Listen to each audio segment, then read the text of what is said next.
Welcome to the Goof and Goober Show, the podcast that brings you laughter, insight, and the quirkiest conversations. Join your hosts, Matthew and Regan, as they embark on a delightful journey through the realms of pop culture, humor, and everyday shenanigans. So, buckle up and get ready for a roller coaster of fun and entertainment. Let's dive into the world of laughs with Matthew and Regan on the Goof and the Goober Show. Ladies and gentlemen, boys and girls, welcome to Monday Night Smackdown with the boys. The first on the clock, we got the Goof and Goober Show, episode 37. What's going on, guys? It is your host, Matt Leathers. As per usual, my colleague, my compadre, my consigliere, my commander, what's below my lieutenant general, my Padawan, and some would call my son, Regan, No one calls me freaking that. Dvorak. How are you doing? Matthew, it is so good to hear your voice. I haven't heard it for so long. Oh my word. Long time no see. First off, thanks for having me. Thanks for having me on every week. It's a blessing, or every other week, I guess. Thank you for having me on every other week. Yes. It's such a great opportunity to be here. But thanks. Yeah. How are you doing? Doing good. Regan, you're scared of aliens? Is that right? Yep. Well, we're getting into Halloween here soon. We got to talk about that too. Yeah, we got to freaking talk about Halloween. You are notoriously afraid of scary movies. We all know it. We remember having conversations with you about it. But if you had to pick one scary movie, that's like, I could watch this. What is it? Killer Clowns from Outer Space. It's probably the one movie that like is scary but funny, and it's like super bad. Like it was made. When was it made? Like in the 80s or 70s? Killer Clowns from Outer Space. Oh, the one that you put in my VHS bundle that you gave me. I don't think that was in. If it was, I would have kept it. It's in my 1988. It's in my box. It is not in your box. If It's it in was, my box. If it is, I want it. But this was made back in 1988. I freaking love this movie. But it was so bad. It was just comically bad. So much that, it's scary, but then you're like, this is actually just funny. And it's not real. Hi. And that's the fun thing about this whole movie is that it's not real, so you're like, yeah, whatever. It's just fake, and so that's what kind of makes it my favorite movie, or I guess scary movie. I'm not notoriously like some guy who likes to listen or watch scary movies. As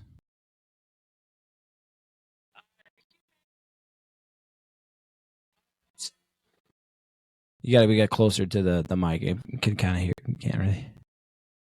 So it's not Killer Clowns from Outer Space? Yeah. Because I thought it was, but look. You gave me some scary freaking Jack Frost Yeah, movies. that's right. I thought you would love that. You love Jack Frost. You love that movie. Yeah, the one with Michael Keaton. Climbed the mountain and I turned around. Oh And then this was I climbed the mountain. So it is, man. That, I love you. oh gosh. So we gotta figure out what we're gonna be talking about for maybe some Halloween. Dude, I've got a suggestion, but it's up to you on the suggestion. So this is the thing. Halloween is next week, Tuesday, the 31st. Yep. And so are we going to be doing, do we want to do anything special? Do we want to like do some costumes? Do we want to dress up for our show? And then you guys, if you're listening, you guys can dress up and send us your costumes as well. It's your choice. Throughout the week. And maybe we want to do it on, now hear me out. We don't have to, but maybe we want to do it on Halloween. I don't know if you and the wifey will be taking out the old generally I don't celebrate. Yeah, I don't. I mean, think Rachel's church is doing something that they asked me to do. Oh, jeez. That's on Halloween, right? Kaylee? The Rachel's thing? Church thing? Jeez, what is going on?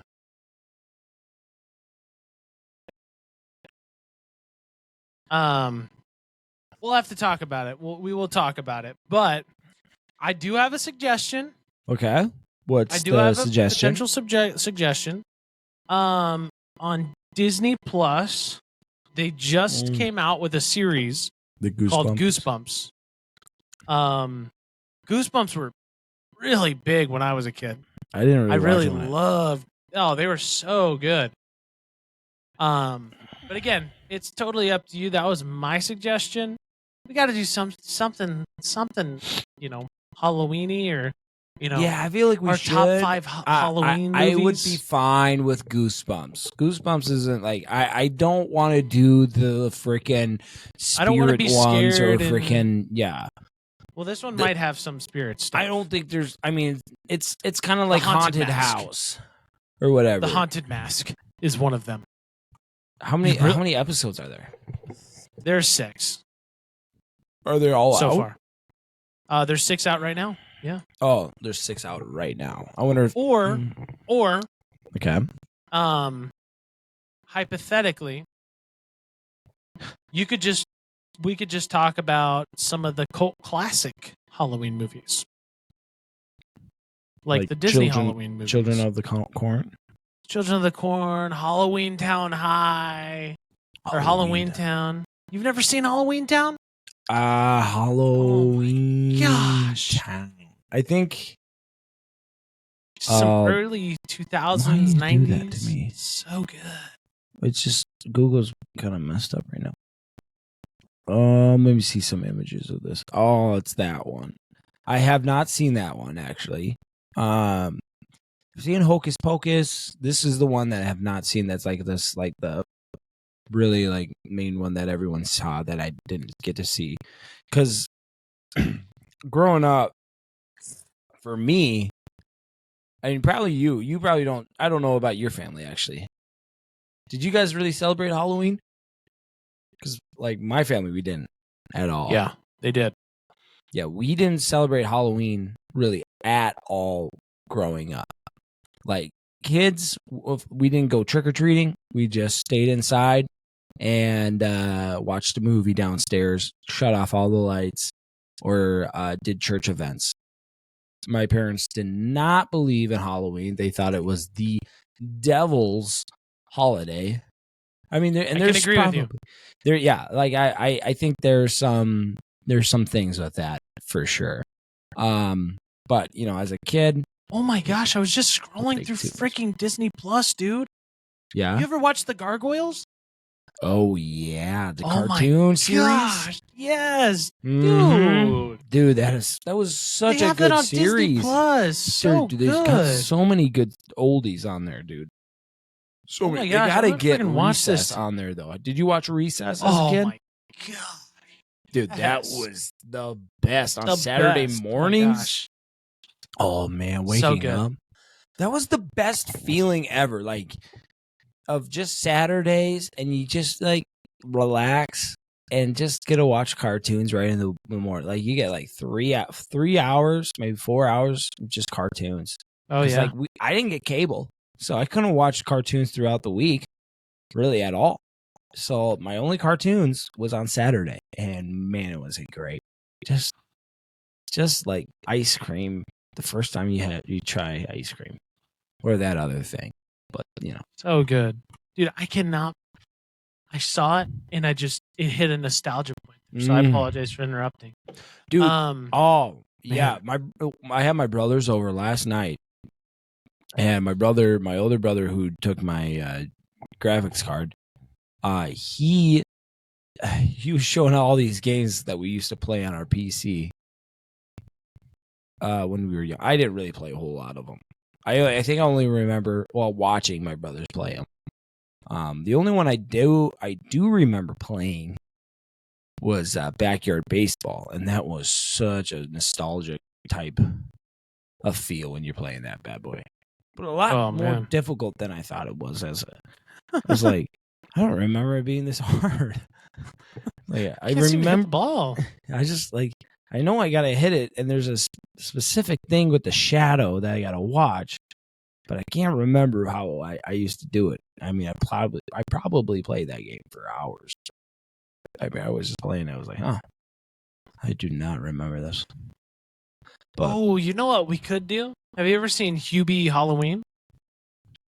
Oh, is that with Adam Sandler? Yeah. I think I have.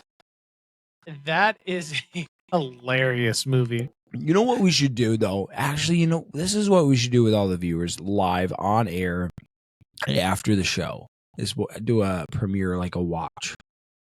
You know what I'm saying? But we have to, like, it's hard to do, banned. Though. Right. That's the thing. It's hard to do. Unless...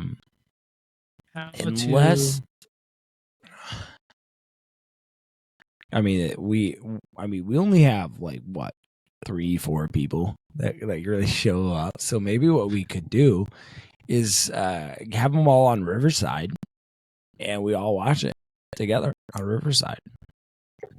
That'd be cool. I would be down. It's not a bad idea. If you're listening right now and you're actually actively listening, thank you for actively listening. If you're not, that's okay. I understand. But if you want to do like a watch party, and we'll host it of a movie, let us know right now. Next week. Oh man. Dude, what in the world is happening with this Vikings versus friggin' 49ers? The Vikings are doing really well. Rocky Balboa style. Oh, piss. Kirk Cousins.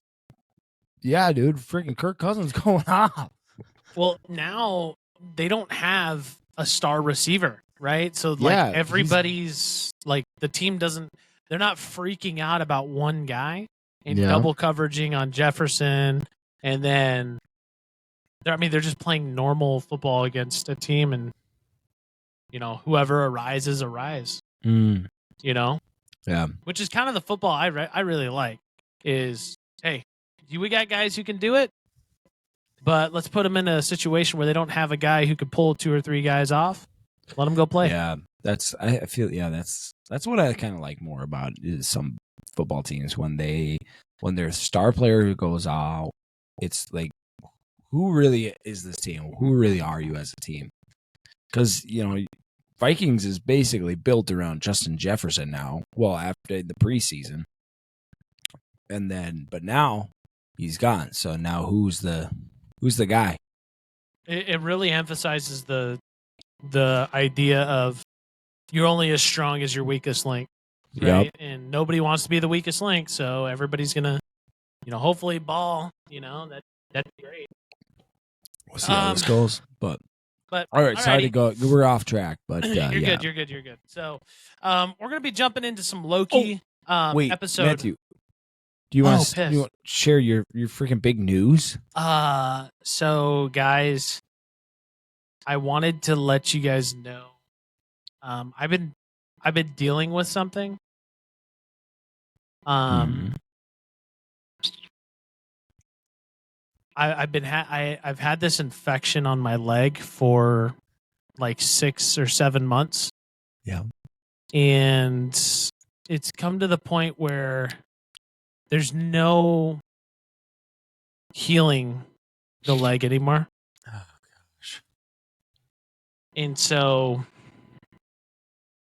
I'm gonna be getting it amputated tomorrow. You got to play your senior season though, dude. My senior season? Sorry, no, never mind. I don't know if you're making a joke about this. This is like a serious thing, man. But yeah, Doc said I only got another day with the leg, and he's gonna be amputating it.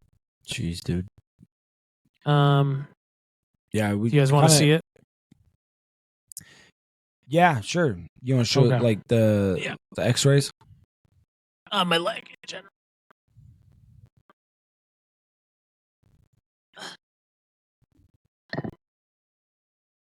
That's above your waist, so it doesn't count. No, I'm just kidding. My leg's not. My leg's not getting amputated. So, ladies and gentlemen, Goof and Goober Show, you're hearing it here. My wife and I are. She is pregnant. With our second child. We don't know what the gender is yet. We don't know. We won't know until December-ish. So, yeah, that's the big news. My wife is pregnant. We are having another kid. Dang. Due in freaking April like 15th, I think. So yeah, we're adding another leathers to the friggin' troop. Man, can't wait. Just keep them coming. Yep. You just keep them coming. Are you gonna ever stop? Probably at like 7 or 8. I don't believe that. I really just want a boy, and that's it. Just one boy. But so we'll see. So if you just gonna keep coming and going until you have a boy. Till I have a boy. So let me ask you this question: if Scarlett wasn't a girl and it was a boy, would you be satisfied? No, because then I would want a girl. Okay. Yeah. Okay. So I want one of each at least. One of each. Okay. Yep. That's kind of how my parents were. So I could have 9 girls, 1 boy. I could have 2 boys and 1 girl. I just want one of each. And we're just gonna let God kind of. Oh my gosh, Addison almost caught that. We're just gonna let God take his course and let him, lead us, and he's gonna give us what he thinks is gonna be the best fit for right now, and he's gonna provide. Yeah. And man, dude, this last week was, for work, it's been tough lately for like sales and stuff, and for being in sales, it's very heavily reliant on closing deals and stuff like that. Man, this last week I just was like, just kept reminding myself, and I'm going to need this reminder, is that I control what I can control. And, God will put the right situation in place when I'm ready for it. And so I went from nothing to 5K, which is a lot in our company in a week. Yeah, that's big. So, that's just more of a message for everybody, not just in my particular situation, but in all aspects of your life, is that oftentimes when you're chasing after something without the direction of God, without putting him first, without glorifying him, typically doesn't happen the way you want it to. So when you glorify God, when you glorify him and let him be at the forefront of your mind and be the direction that you follow, you're going to get what you deserve, and you're going to get what God, will provide for you. So, yeah, good message. Merry Christmas. Yeah. I was gonna ask you. I don't know. We probably need to get going because we got a lot to cover. Sure, go ahead. It's our freaking podcast. We'll go as long as we freaking want. I guess so. I mean, I just don't want people to listen to a very long podcast on the whatever. But anyways, I was gonna ask you kind of like, what would your ideal like job be?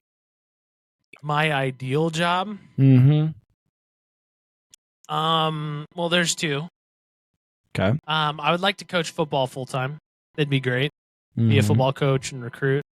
That would be my absolute dream job. And then the other thing would be I would like to own a company. Oh, really? Yeah. I didn't know that. Own a business. Any kind of business? Any kind of business. I thought about going back to law school. My mom said she would help me with law school if I went back. Thought about going back to law school or going to law school. Thought about starting my own thing. I've been thinking about starting my own roofing company and just selling the jobs and finding partnerships to do the jobs. I mean, I've been really thinking about like entrepreneurship and how that would look. But my number one choice would definitely be coaching football full time, living somewhat stably from that, and not, I'm not going to be rich coaching football, but it would be like I love it so much. Dude, I'm with you there. And I've thought about if I can't do it at the college level, is going and teaching at a high school, like a private school, and coaching football and being stuck at home it sounds nice, but it's like it's not nice. It's like you want to get out. I want to go out and interact with people, and when I go for football and I'm interacting with people, I'm like, oh, this is just exactly what I needed. So I don't know. That's just kind of my direction. No, what about you? Ideal job for me, I think. Yeah, there's I don't know. I had to do a lot of soul searching when I lost my job, so I, trying to figure out really what I wanted to do. And I think a lot of what I really want to do, because there's been only really one thing in my life that's been prevalent that I love, and it's football. It's been there, that I've always just loved the sport, loved the tenacity, and just the people, and the life lessons that you can learn through it. So if I could coach football, it's not a very, like, when you're starting out, you don't get paid a whole lot. You don't get a whole lot out of it. But I think what I would prefer also is be a teacher. It's been one of the things when I was going to college, what I really wanted to do. But I think I probably want to be a college professor if I did go and want to be a teacher or a professor or whatever. So I'd probably want to go and get my master's degree in something like that. Oh, baby. Ooh. That would be kind of where I'd love to be, totally. If I'm being totally honest. I mean, be honest too, is like if for the rest of my life, if I have my current job, I'd be fine. I mean, sure. I love the people there. I love the, what I kind of do. But, I feel like it's just not a whole lot of impact in people's lives. And I feel like as a teacher and as a coach, I could make a huge impact in a lot of kids' lives.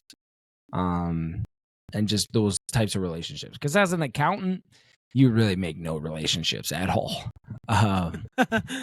And so that's just one of the things that I think I need to get better at, or not even better at, just be more intentional with as an accountant. But if I was a teacher, I didn't necessarily have to be super intentional as I would be as an accountant. So yeah, makes sense. That would be my ideal job. Well, ladies and gentlemen, that's our dream jobs. Merry Christmas. Make sure you guys comment below what your guys' favorite dream job is. Yeah. Or what you're not your favorite, but what your ideal job would be in your life. Yeah. Kind of what we want to know. Well, ladies and gentlemen, we are going to get into our prepaid programming, Loki season 2, episodes 1, 2, and 3. And we're going to talk a little plot points. There's a lot to cover because we had 3 weeks missed, 3 weeks of Loki that we got to cover. Geez, yeah. So we're going to talk about characters, and we're going to talk a little bit about the plot points. Probably going to heavily talk about episode 3, which is the newest episode, but we're still going to touch on the other ones because they play a huge impact. If you guys have not watched this TV show, I'm going to tell you now, okay? Pause the show, go back and watch all 3. Other TV shows, I'm like, hey, if you want to get spoiled, whatever, do it. But this TV show, personally, I don't want to spoil it for anybody. Okay. So go back and watch it, come back and listen to our review. Because right now this is your spoiler warning. We're going to talk all things spoilers. I think I'm just going to say it now. It's a 5 out of 5 for me, by the way, for all 3 episodes. Really? I absolutely love this show. That's my personal rating. I recommend it. Regan, if you want to give your quick rating, and then we'll jump into the gooey stuff. The the juicy stuff. I guess 5 out of 5. Yes, I think the very first one you're throwing back into it. Second one, it's just it's a good show. Especially, I mean, season 1 is great. It's a huge upgrade for Loki, and the character, through the whole Marvel universe of what he used to be and then what he's now becoming, and what kind of person he is.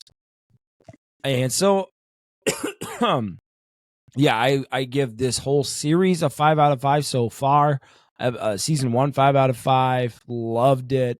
And so far, 5 out of 5 for the first 3 episodes. Perfect. This is your spoiler warning, ladies and gentlemen. After this, we're going to make a spoiler warning thing, so that way we don't have to be retarded and do it every time.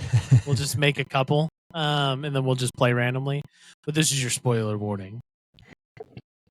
Spoiler. Spoiler warning. Spoiler. Get your spoiler warning here, boys. Yep. Is that it? Is it off? Nope. Yeah, there Is it it is. off Now now? it's off. Okay. Yeah, now Okay. it's off. I hate this thing sometimes. So we're gonna jump in. We're gonna jump into Loki, episode 1 here. Synopsis here for episode 1. Ouroboros is the name of the episode. Loki finds himself lost in time and torn,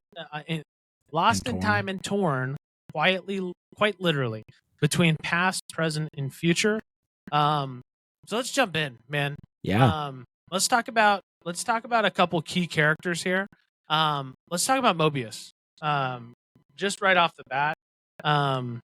First, give us your idea of Mobius. In so far, like the development from last season to this season, and then this episode, or just we'll just talk about him. This is jumping right back in. No wait, no trying to like backstory or anything like that. You're jumping right back in from season 1, episode 6, and back into that whole basically series. So I love that. There's no time to wait. We got to get back in it. There's so much going on. And you're finding out, and you're really curious about really what's happening with Loki. Because your season 1, episode 6, you're really left with Loki, after basically what's her freaking face? Loki killing the oh my gosh, freaking, what? The He Who Remains. What the Yeah, frick He is Who his Remains. character's name? But what's his real character? He Who Kang the Conqueror. Kang, that's right. Okay. Kang. Yeah, but killing him at the end of episode 6, and then you're left with Loki with Mobius and Mobius has no idea who he is. And so you're left in this whole episode of trying to figure out what the heck is going on, because you're going right back to that whole situation. And then Loki's just like is being torn between two worlds, it seems like. And so in this episode, you're really just trying to dissect and understand what is going on with Loki.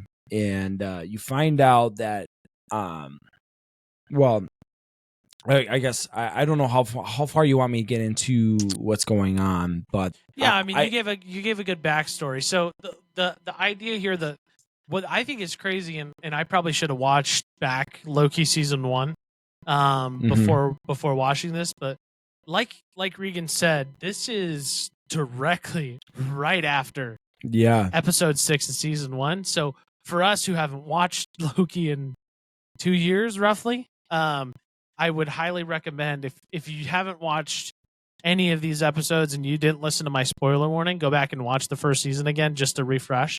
But yeah, you're right. I think it jumps right back in. And we first see that in the episode, we see Loki, right? Loki's kind of jumping around, right? Like he's struggling with him jumping through time and space. We'll just talk about Loki right off the beginning here, because it makes more sense that way. Yep. We see him jumping, and we hadn't seen that before. Like him just getting ripped apart and him jumping. And we hear come to find out this was him jumping from timeline to timeline, which I think was really cool. Maybe this becomes a power that he has moving forward. Well, I guess not in episode 2 or the end of episode 1. At the very end, yeah. But I thought that would have been cool. So I guess what's your thoughts going into it? You know, I don't know if you've watched Loki recently, but going in, not, you know, maybe not watching this show in a couple of years, jumping right back into it. Then we're seeing Loki jump through time. Like what's your thoughts on that piece? And how do you think that's happening? Like, I wanted to figure that out, to be honest with you. Yeah, it is an interesting aspect of why Loki is being ripped between two different timelines. I mean, I understand he just killed Kang, and maybe that, I guess, and all the timelines are being pretty much back, just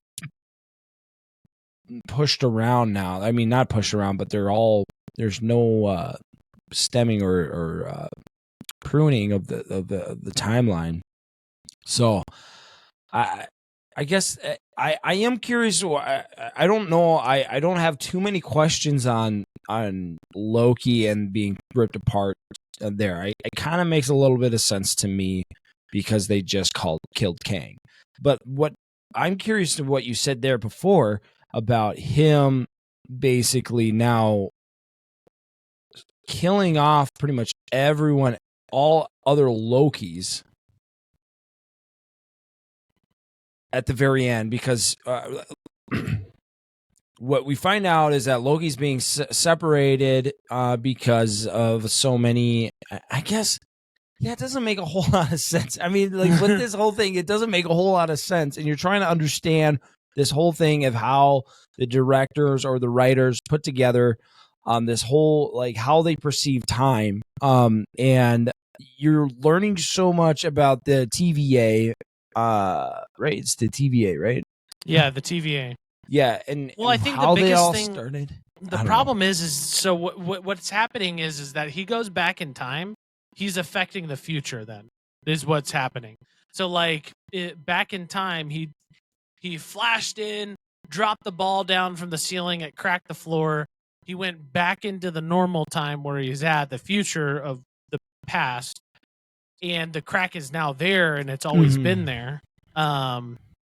So I think that's where it is it's affecting the past, which can affect the current state, which is why they needed to do what they had to do.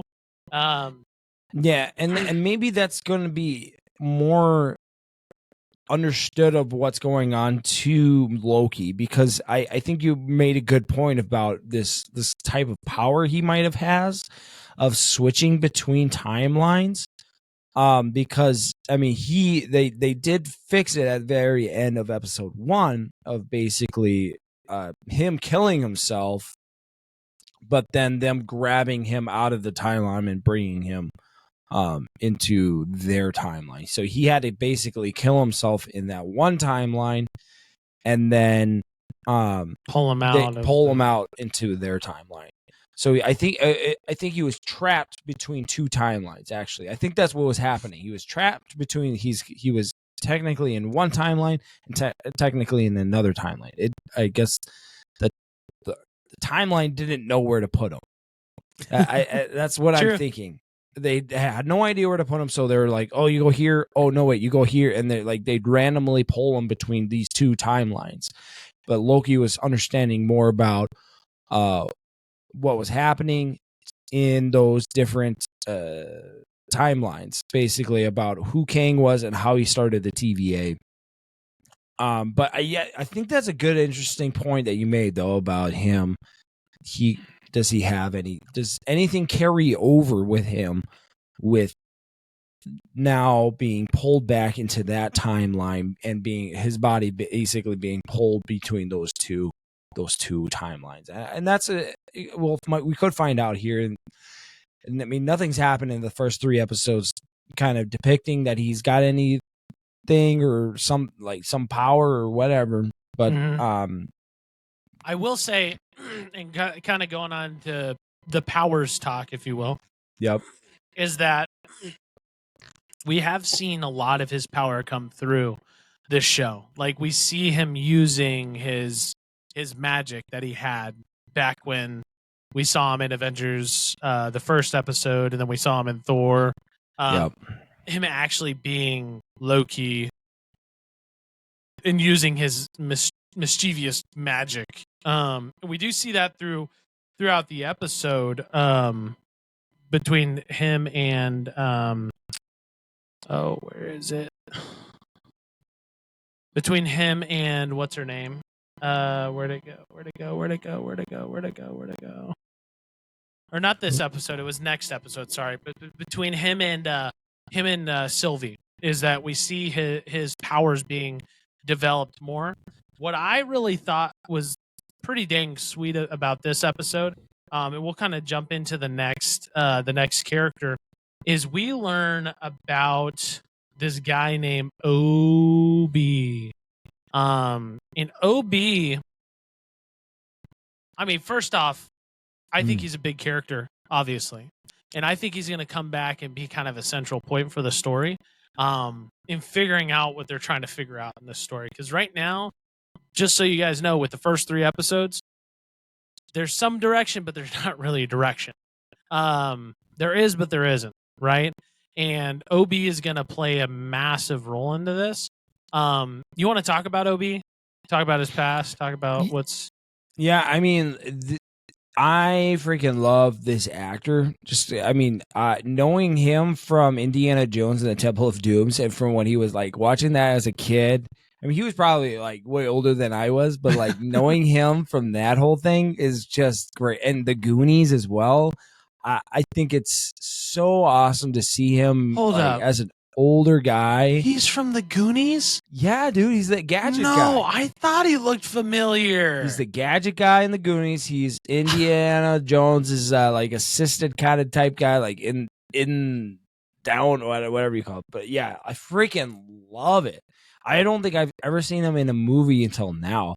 I know he was like still famous and like did other things, but I don't think I've ever seen him in like anything else besides Indiana Jones and the Goonies, and now this. And I freaking love it. I freaking love it, dude. It's so... I mean, I'm trying to look... I'm looking at all of his movies that he's been in. He hasn't been in a whole lot since the 80s, really. He was in a couple in the 1, 2, 3, 4, 5, 6 in the 90s. And then the early 2000s, he was in 1. and then now he's getting back into movies. I'm curious of what it was going on. Maybe he just needed to take a break, which is fine. I mean, he probably was making mucho money. Oh my gosh, with mucho Goonies. money. But I love this character because it's still that elegant and that just that I don't know that Goonie / Indiana Jones character he played, and it's a lovable character. It is that lovable character that just he's a really intelligent, smart guy that you can trust. But I'm curious. I don't know. Part of me doesn't want to trust him. But he'd play Obi. I love him. And this whole interaction between Loki, Mobius, and Obi, where Loki is also, at this time when they're meeting Obi, Loki is still being torn apart between the two timelines. And Loki meets Obi because Obi's been alive and nobody really knows about Obi. But Obi remembers everybody, and it's such a great character. I don't know. It's kind of messed up though, because it's like nobody remembers him, but he's such a nice guy that he just doesn't even realize that Mobius doesn't remember him at all. Yeah, at all. And he's like, "Oh yeah, you're my number one customer. Yeah. Actually, my only customer." But the thing is, it was cool because Loki was changing basically time, and then Obi was like at the time because Mobius and Obi were in the future, and Loki was back in time, and he was having a conversation with Obi in the back in time. But then, and like, you think that Obi remembers everything, like he doesn't forget a thing, and then all of a sudden, like Mobius would be asking him something, and he'd say no, and then he's like, wait, and then he started to remember. It's like this is like never happened in the past because Loki's in the past. It was such a cool little interaction.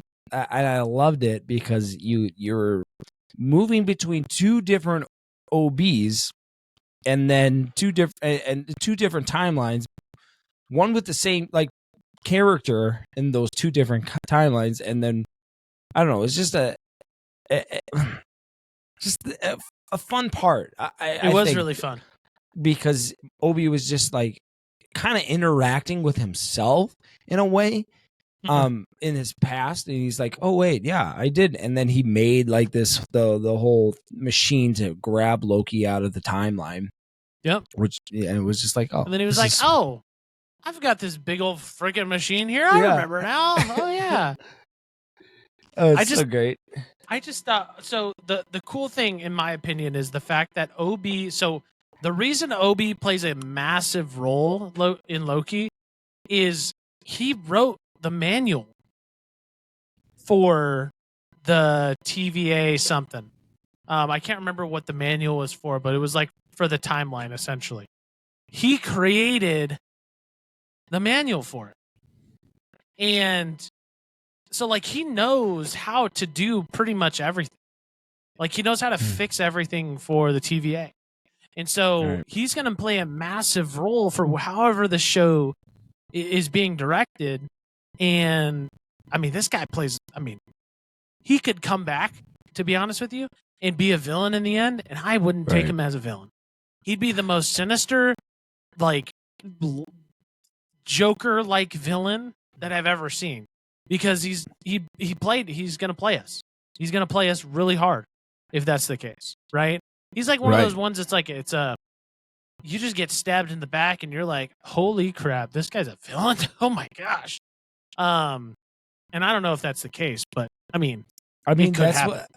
I was going to say that. Like, I feel like maybe they're setting up, from episode 3 to now thinking about it, like Obi could be set up to be a bad guy in this whole thing.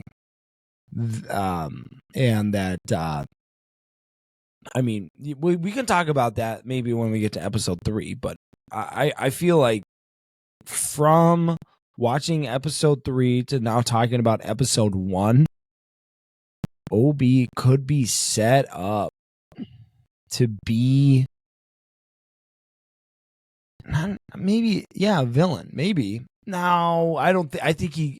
I don't. That's why I'm saying it could be just a backstabbing thing that Disney does, Yeah. that Marvel does. I don't know, but he has the footing for it, and we'll talk about the end of the episode here because I think we got 2 more episodes to talk about. But essentially, what happens is, as Regan said, is he goes back in time. They get this machine, right? Because Loki goes back, tells him about the machine. He makes the machine. We get the machine.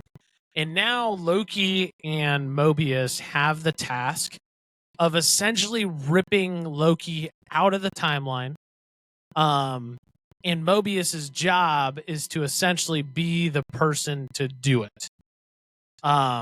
Which is there's some complications here. So if they don't get Loki out, Loki dies forever. And if they don't get Loki out, then Mobius essentially gets his face ripped apart. All of his skin gets ripped apart. So it's either basically life or death, right, in this moment. Or Loki just dies and Mobius does nothing. So the hero's route here is that they're like, screw it, we're going to potentially sacrifice each other to make sure that you are saved, and essentially that you're not able to jump to multiple timelines because it could mess up a bunch of stuff. And they were successful. Okay. That's episode 1. Okay. Next episode we are jumping into the variant, which is not Breaking Bad. That's episode 2 to season 1. Breaking Brad. This is Breaking Bad. In the description, Breaking Brad. Oh yeah. It looks like bad. I will say, I think they made it do that on purpose, but Breaking Brad. Yeah, Breaking Brad. Synopsis here: with the TVA on the verge of a temporal meltdown, Loki and Mobius will stop at nothing to find Sylvie.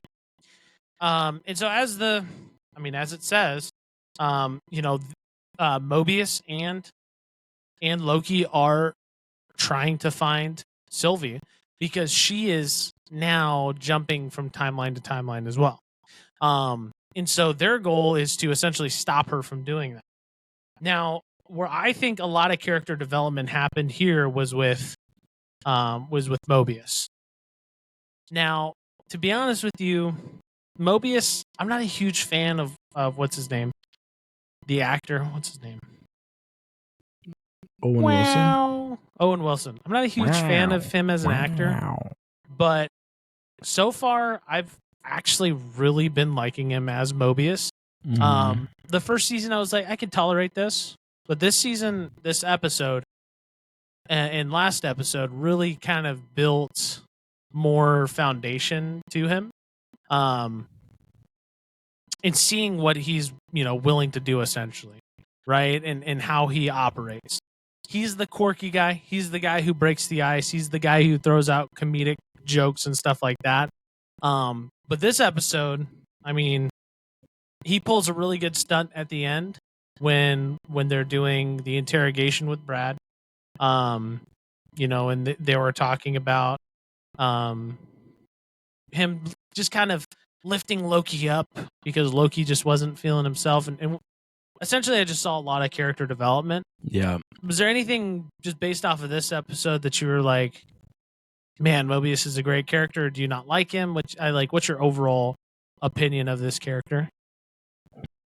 Overall, Mobius, I think I've always liked him.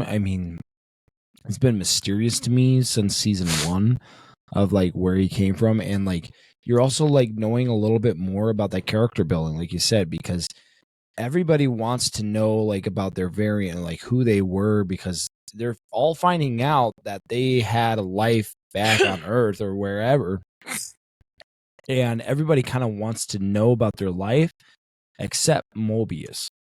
And that's something to be curious and kind of pay attention to, because you're kind of questioning why in some way. And I think over the course of the season, I think over the course of the season, probably we'll find out why. Maybe he knew, maybe he's hiding something in some ways, because Mobius is kind of a mysterious person, and he also is able to hide secrets and not really show anything or like show that he knows anything. But I think, I mean, Owen Wilson for me I love him. I've always loved him. Shanghai Nights, freaking love that. Oh yeah, Shanghai Nights. Did you not watch that with Jackie Chan? Oh baby, that's such a good old movies.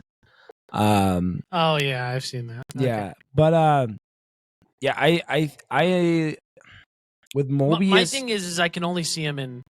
Oh wait, there's people chatting in the chat. Loki is in it. What's spoiler? Oh, you've already messaged him.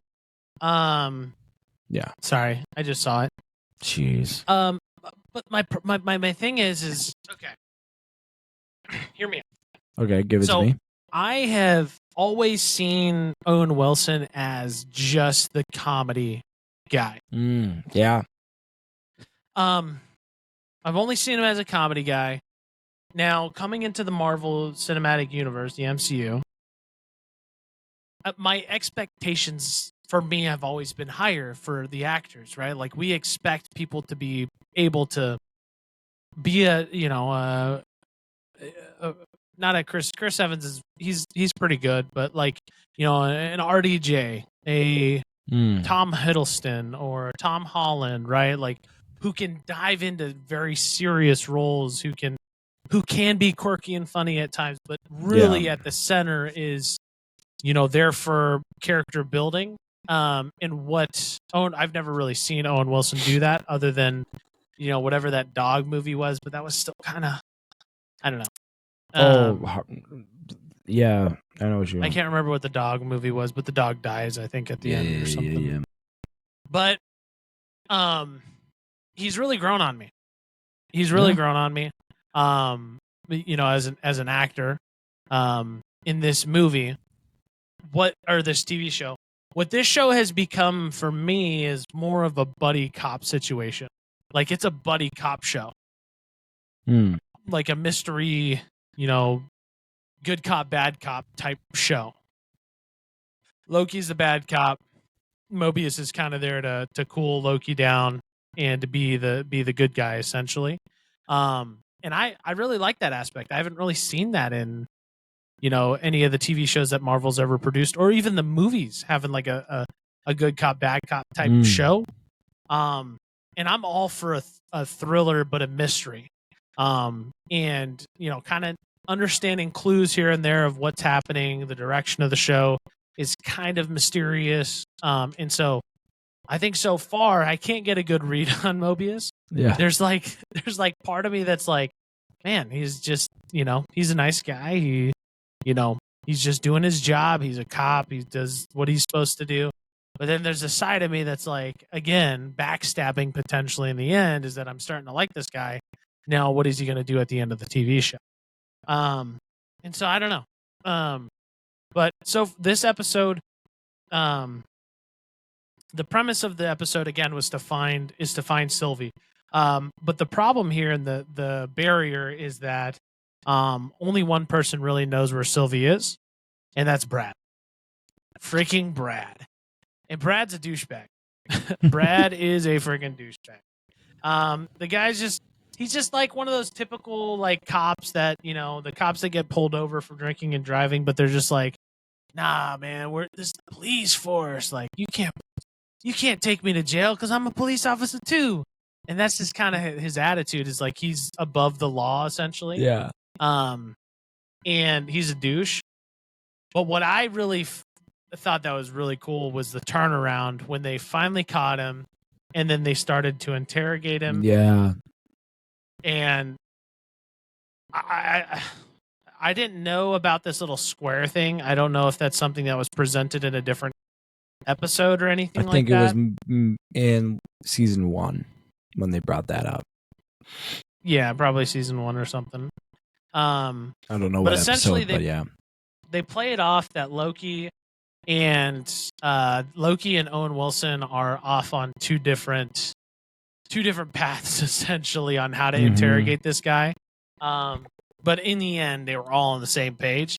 And Loki's basically threatening this guy's life. And Brad's like, Mobius, help me. Help me. And Mobius is like, I can't do nothing. I'm sorry. There's nothing I can do. Well, I think this is like this whole interrogation thing. I think it's showing really who Loki is becoming, because before you were like, even in season 1, you're still thinking, and possibly into season 2, you're still thinking that Loki is the deceiver of he's just a deceiver, and like he's a bad guy. And this could be the point where you really see that he is actually as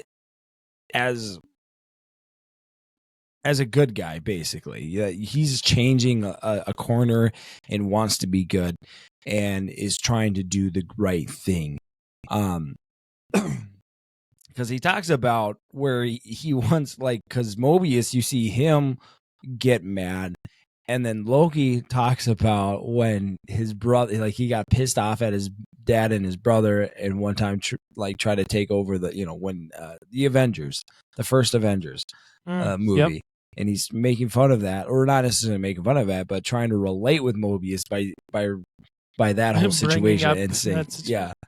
And so like that to me is like showing me a little bit more about Loki and his character development, in that he's trying to be a better person and has kind of turned a corner in this whole, or is at least universe. At least trying. Yeah. Because I don't know what, I don't know. I think I'm fully, I think I'm fully, I'm not fully on board, but I'm mostly on board of Loki is a good guy. And that's really what Loki's all about. And it could open up a lot more for Marvel, maybe possibly in the season after this, of what'll happen in Thor, as well as the whole Secret Wars, that whole spiel, as well. Miss Marvel's coming out, like we said, a couple weeks, and so so but what I'm trying to get at is that this whole episode really showed, I think, that with the interrogation, that Loki cares a lot about saving people, because I guess also in episode 3 too, Loki cares a lot because, in essence, what they did by killing the Kang that they killed in season 1, they created a lot more war, a lot more death than what they had thought. They thought they were freeing everyone, but in essence, they are actually killing more people than they thought. Because, oh no, I just was double checking something. I couldn't find it online. I was just trying to see if I think Loki's in Secret Wars. Oh, okay. I don't know. I love it. I love the interrogation that they have here, because there's multiple. I don't know. Like, you think that in the first interrogation, they're gonna break him right away. Like, you got Loki, the Lord of Deception, the deceiver, basically, yeah. And he can't break this Brad guy. And I don't know if he really got under Loki's skin when he was, bringing up all the crap. But, he got under Mobius's skin. And I don't know. But then the second time, you're like, they're going to definitely do it. They're going to for sure get this guy. But that was a good part. I think that was a main part for everybody on that. Did you find your answer? I can't. This is the book that guys, I got the Secret Wars, the full, complete novel, full. Every book. Yeah, it's just every single one. Everyone, it's a newly probably made in 2020, 2022, 2021, who knows. Not back when it was actually 1964. printed. Not actually when it was actually printed. 1964 is when I have the actual those were print, created. the original. So What I was trying to figure out is if Loki's in Secret Wars. Is Loki in Secret Wars comics? Let me just see. He's gotta be. I think he is. If not, Marvel's gotta add him in, because if he's because I mean that's a whole Secret Wars is basically going to be about Kang, isn't it? Secret Wars is about not Kang, but Doom. Well, it's Dr. Doom and Doom. all of the superheroes. Essentially, I won't tell you, but Doom is kind of the main guy. Yeah, the main evil villain. I can't. Loki in the Asgard. I don't know. I'm gonna have to look it up. But yeah. So I was just looking. So, yeah. So that's episode 2. And then we finally we'll wrap up episode 2 here. Essentially, they get all the information that they need. They end up going back to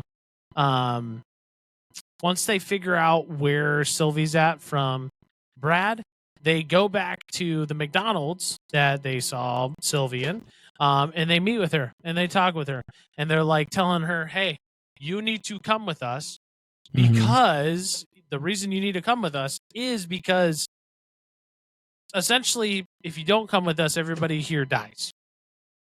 And so it's kind of a battle to get her back.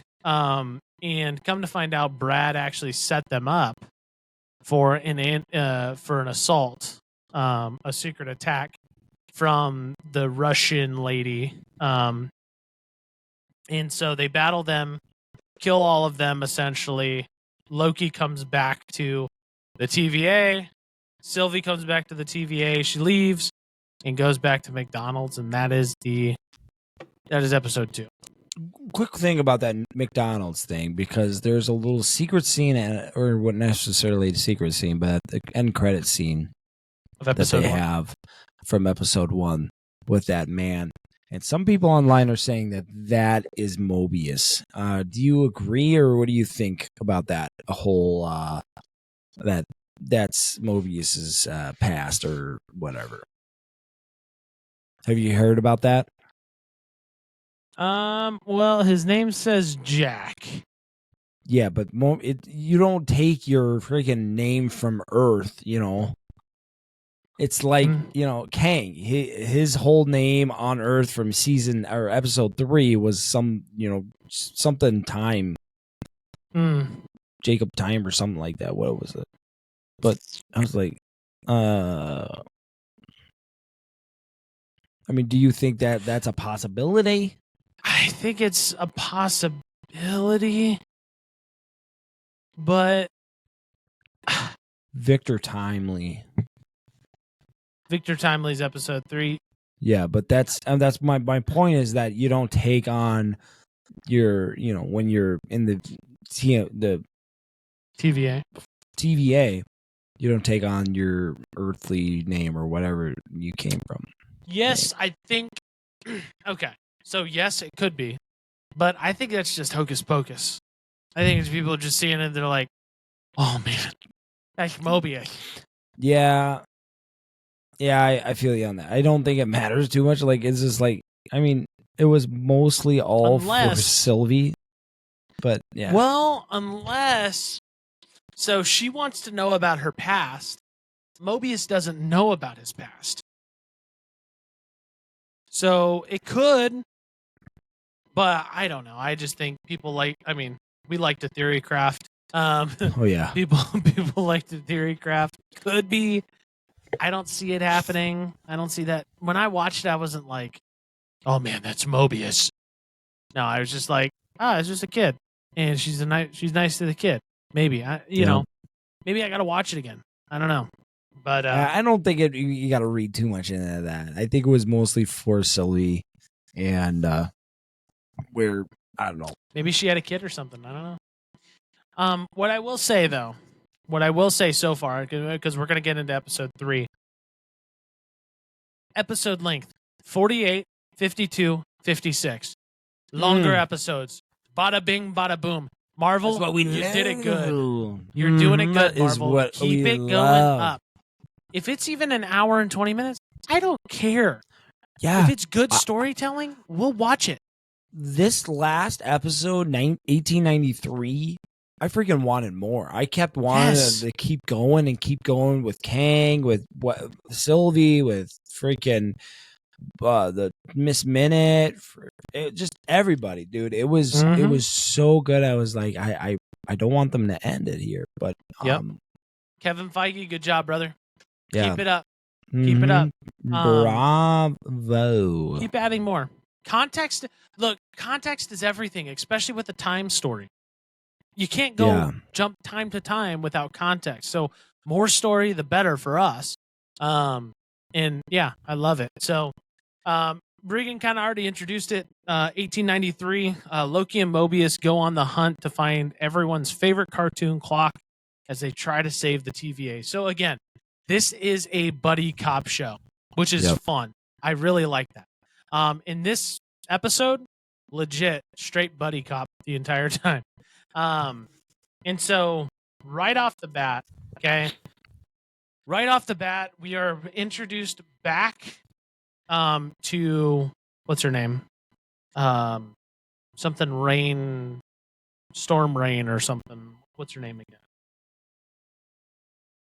Who? Storm Rain. What's her name? Are you talking about the girl that was with Miss Minute? 1 second, I'm listening to it.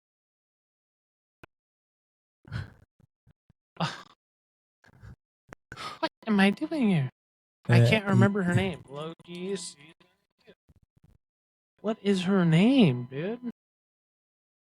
I don't know. The black girl. What's her name? Oh yeah, the girl that was with Miss Minute. Oh gosh. Oh, Renslayer. Yep, There you go. Okay. So, So, they don't have her on the. That's weird. They have her on IMDb. Ravana Renslayer. Okay. So sorry about that. The mishap on the name.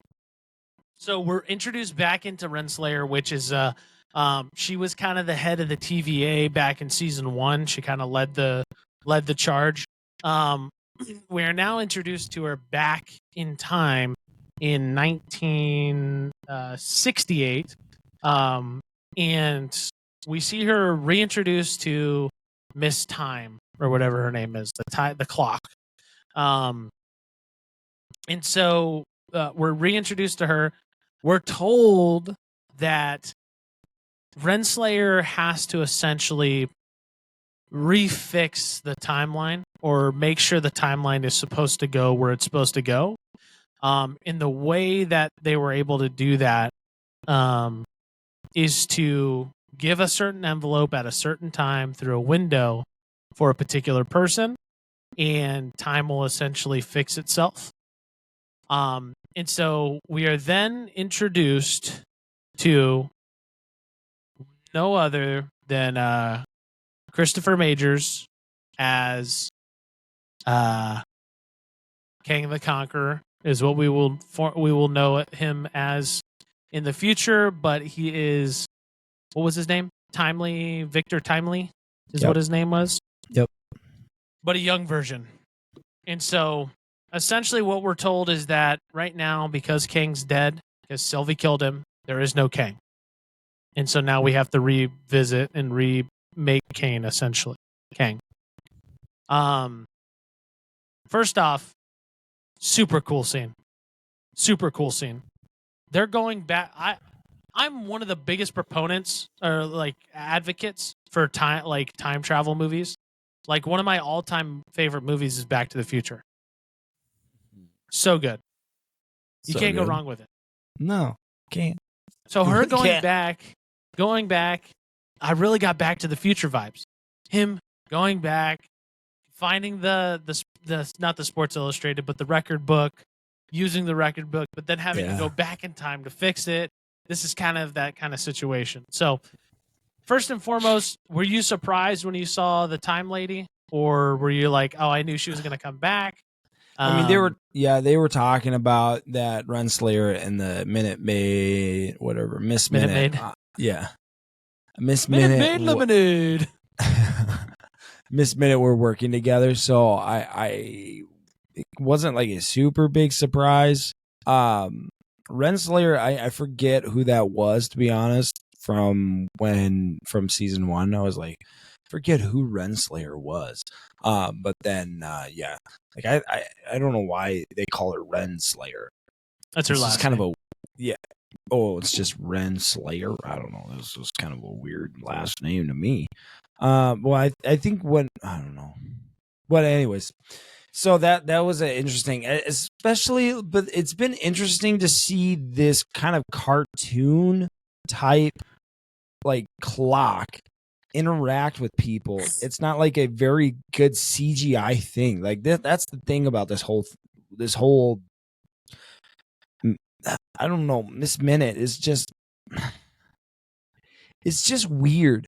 And it's, I know they're just like purposely doing it like this, but it just doesn't really look good. Especially like some of the shadows and where Miss Minute's just kind of like standing and hovering, and you can't really tell from when like people are interacting with her, like the depth. So like, and that was really the weird thing for me when I was watching this whole thing. I think it's a great idea. I think they just kind of need to perfect it a little bit better than what they have right now. So, but yeah, I think this whole episode 3 with Miss Minute and Renslayer, that was a great combo and a great duo. Especially with Victor Timely, because those interactions with them, Mobius, Loki, I don't know. I think that was really, really good. Really good. I don't know. I think that so far this has been my favorite episode. Because there's so much going on and you're learning a lot about Kang, and about his past and how he kind of started the whole TVA. So yeah, that's what I'd say about the whole thing. Definitely agree with you. I think, and I have some agreements with you with the Miss Time. Obviously, I think that she's supposed to not look, functional in the real world, which kind of, makes me okay with it. But there are some things that, could be better, obviously. But I think functionality, it's doing what it's supposed to be doing. But yeah, you are totally right. This whole episode is just a buildup of Kang, just building him up, and like understanding that Kang wasn't always the Kang that he was when we've seen him. Yeah. He was a nice guy who was like just trying to figure out himself in his life and figure out like inventions, and he created things. But then we also saw some stuff that he's kind of also a shady guy. And so we learned that. Yeah. Go ahead. I was going to say, I don't know if he's necessarily a nice guy because he's a scammer, because he's scamming people out of his inventions. But you come to find out that he is somewhat of an inventor, but he just hasn't really created anything. He hasn't perfected it. He hasn't perfected it. Yeah. And so like in order to make money and like basically provide for his actual inventions, he has to scam people. So in that way, but like the thing is like I just don't know if I can fully trust Kang. Like I'm pretty much on board with Loki.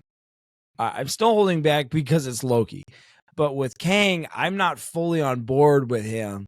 That it's just like, I don't know so much about you that I can fully trust you enough to be like who you want to be and who you're saying you want to be, that your heart is good or whatever that he was saying at the very end.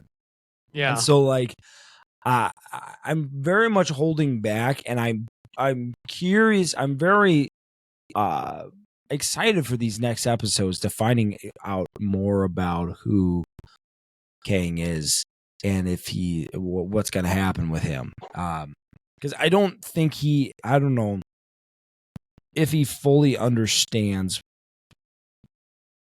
everything that's happening in the TVA, and he's as great as they think it is. I think a lot of the people that I don't know. I was thinking about this when we were watching, or when I was watching it. Is that like, what if he's actually like not like the super brilliant mind kind of guy, and like the TVA kind of made him who he was? Because it seems like he wouldn't have known how to create half of those inventions if had it not been for the TVA. Yeah, Renslayer and friggin' Miss Minute, because they dropped off the TVA handbook to him and dropped it off, and specifically, He Who Remains, or Kang, the old one that just died, basically told them so that to save the timeline they need to do this, which I'm assuming is who he is before, like maybe who he was in the timeline. They went back in time to go, basically, this is who he was back in 1893, and then dropped off the TVA handbook, and then basically whatever. But then you're left to think, who actually made the TVA? If really Victor Timely or He Who Remains didn't make like some crazy invention, because it was TVA who's basically teaching, like he's just learning from TVA. Who is the creator of TVA? And that brings you back to OB. And that's where I'm thinking maybe OB had a lot more to do with the TVA than anyone knew, even himself knew. I think because He Who Remains is able to take people's memories and take them out, but he obviously trusts OB and knows OB enough to give him enough information so he can basically just do what he wants, but like right. Nobody knows who he is. So that's like the weird thing. I don't know. Us here on the Goof and Goober Show, we love to theorize. It's too good. Love it. It's too good not to. So good. But I don't know. No, what do you think about that?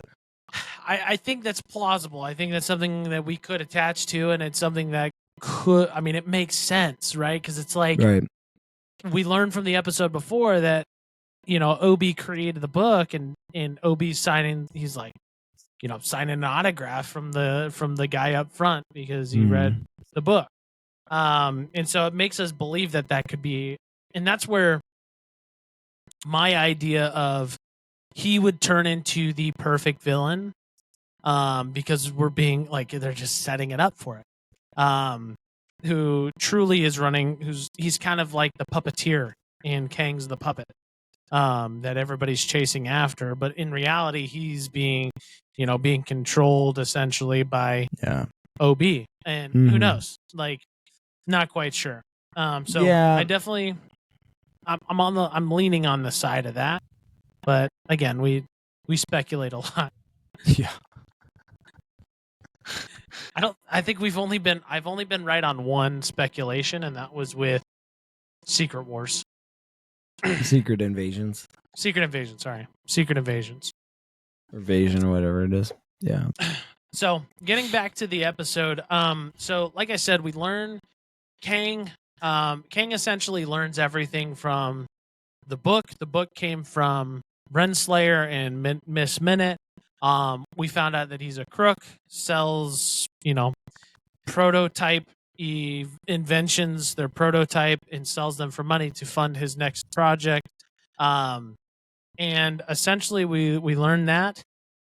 But then we realize, or we come to be stumbled upon, is that Sylvie ends up finding the Loki.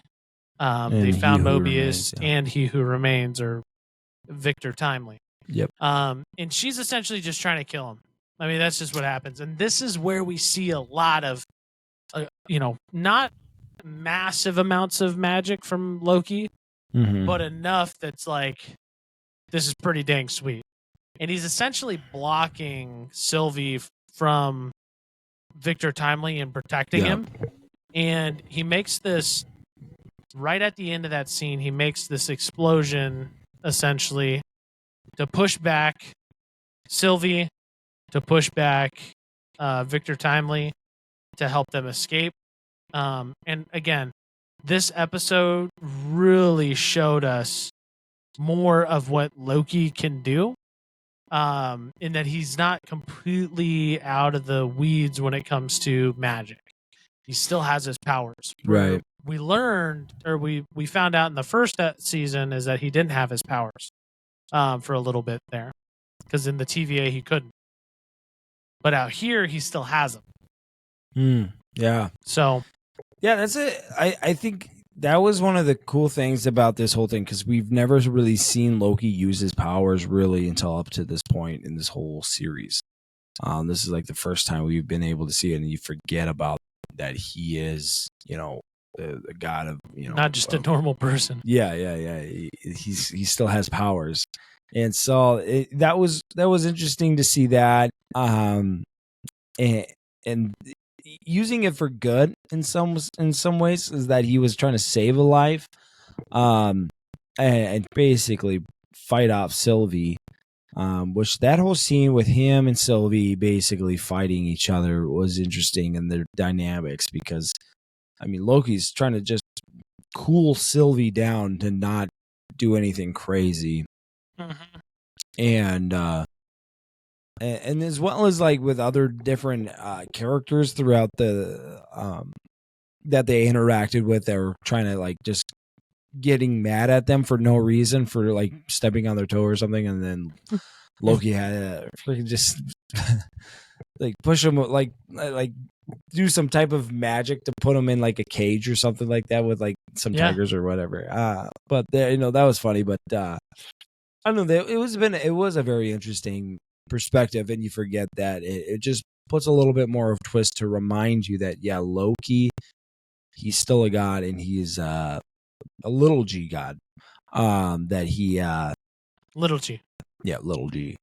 That he still got magic, and he can still do things, and he's not limited anymore when he's in the real world. But when he's in the TVA, no. So I gotta get wrapping up here soon. So we're gonna talk about the rest of the episode, because my wife is wanting me to put our daughter to bed. Oh boy. It's been like one of those things where I'm the only one who can really put my daughter to bed and her actually go to sleep. She will not go to sleep when my wife puts her to bed. I did not know that. Yep. So I have to put her to bed every night, and that's okay. But let's talk about the last little bit of the episode. Let's talk about kind of where we see the future of this show. And I know it could be expanded on a lot, but we'll just kind of keep it short and sweet. But the next parts we see is that Victor Time, Renslayer, Mrs. Time, they go off. They go to the location where they dropped off the book previously. Come to find out, that's not even his lab. That's not where he even creates his inventions. So they've got to go to Wisconsin. To go to his lab. And so they got to take a boat by ferry, and essentially track all the way across, the lake. And I imagine, I don't know if is that Lake Superior then? If they're getting to Wisconsin, it'd have to be Lake Superior. Yeah. Anyway, if they're crossing through, it could be. Yeah. Yeah, could be. I don't know. I'm speculating here, but so essentially they take by boat, and we see that there's some friction between Renslayer and Mrs. Time in gaining the trust of Victor Time, right? Because we know the complications is that they want to be on the side of Victor Time and Kang. And so we see that it's not an obvious battle or like an obvious, like, we hate each other, but they're just like making subtle statements or subtle looks, trying to essentially take control of the situation, gain trust of Victor Time. And we're essentially shown that Mrs. Time, after Renslayer falls asleep, has a conversation with Kang, Victor Time, because she brings up this partner situation, and Victor doesn't like partners at all. So she basically persuades him that she wants to be her partner, and they drop her in the ocean on a boat, and then they head off. We then skip ahead a little bit. They get to the location of the lab, and things start to get freaking weird. Really weird. Real weird. Personally.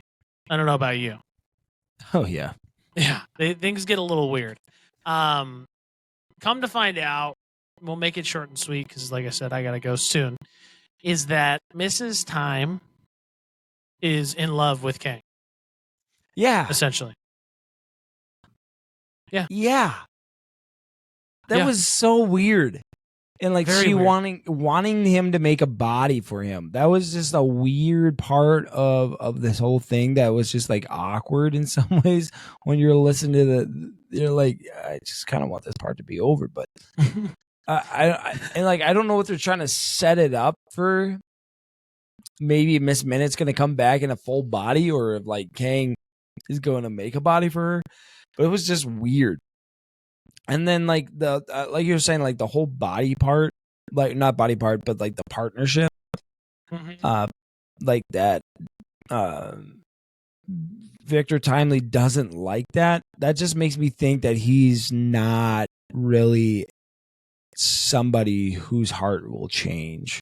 He's just a loner, and he only wants to be he cares about himself and only himself. And that people like, Renslayer or Miss Minute, he's not going to really help them out because, I mean, we know, and what they've told us is that they're only doing this so that they can have a higher part in the whole TVA. They can have a seat at the end of time. Yeah, right.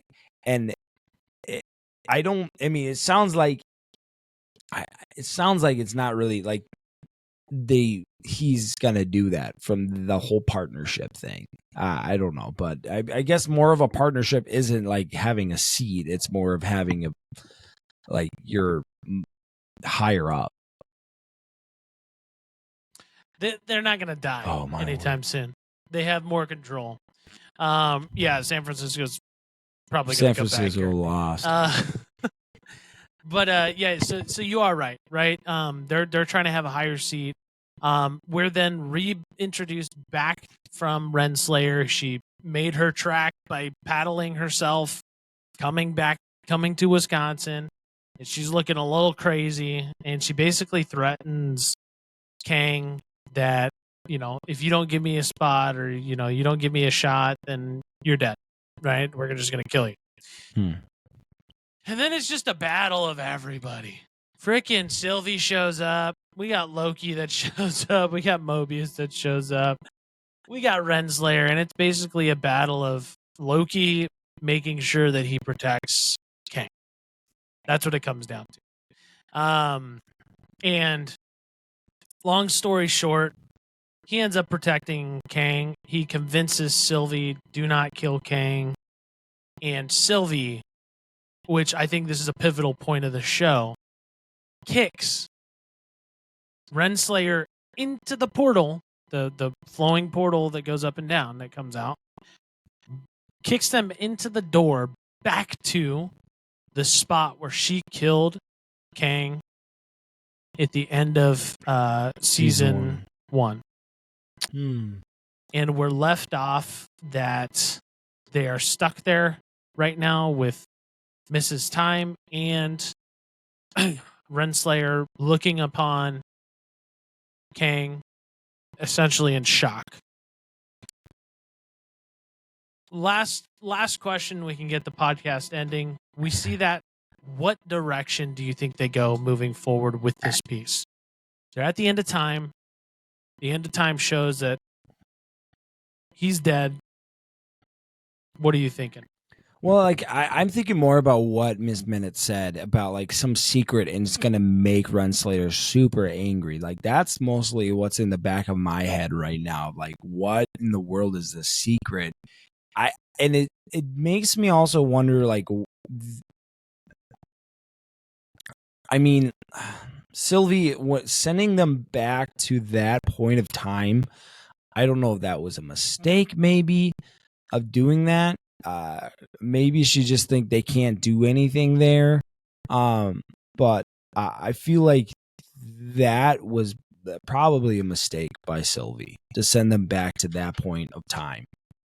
But my main concern, though, is what in the world, like, because Miss Minute knows, like, pretty much all. She knows something that we don't. She knows something crazy, some wild thing that's going to change this whole perspective. And that is like where I'm thinking that OB might have more of it input on this than we think.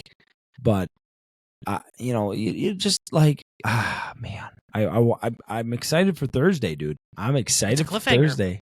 This is a good. I love this cliffhanger though, because it's not like the end of the season cliffhanger where you're like, I had to wait a whole year. It's just I gotta wait a week, basically. But yeah, I don't know. I loved it. It was great. I'm happy about it. I'd have to agree. I think, like you said, I think that's gonna play a role moving forward. And I'm really I'm excited as well for next episode. So, next week we will be covering.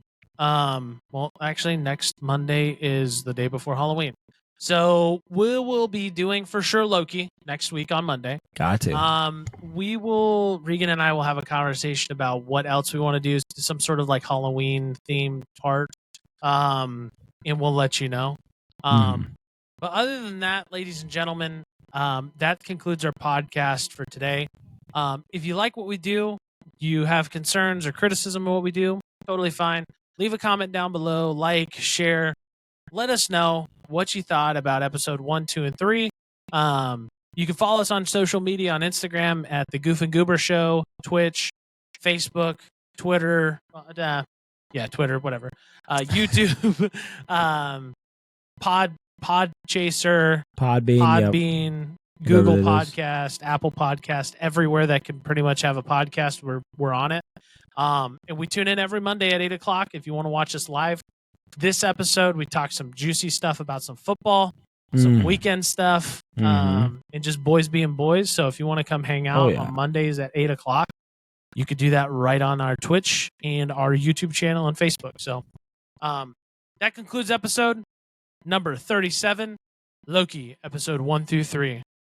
We love you guys. Love you. We love you guys. We love you guys. So we'll see you next week. Peace. And that's a wrap on another hilarious and unforgettable episode of the Goof and Goober Show. We hope you had as much fun listening as we did recording. If you enjoyed the show, don't forget to hit that subscribe button so you never miss out on our future goofiness. Join us next time as we continue to explore the weird and wonderful world of laughter and entertainment. Remember, you can always connect with us on social media and share your favorite moments using hashtag Goof and Goober Show. Until next time, stay goofy, stay goober, and keep spreading smiles wherever you go. Thanks for tuning in to the Goof and Goober Show with Matthew and Regan.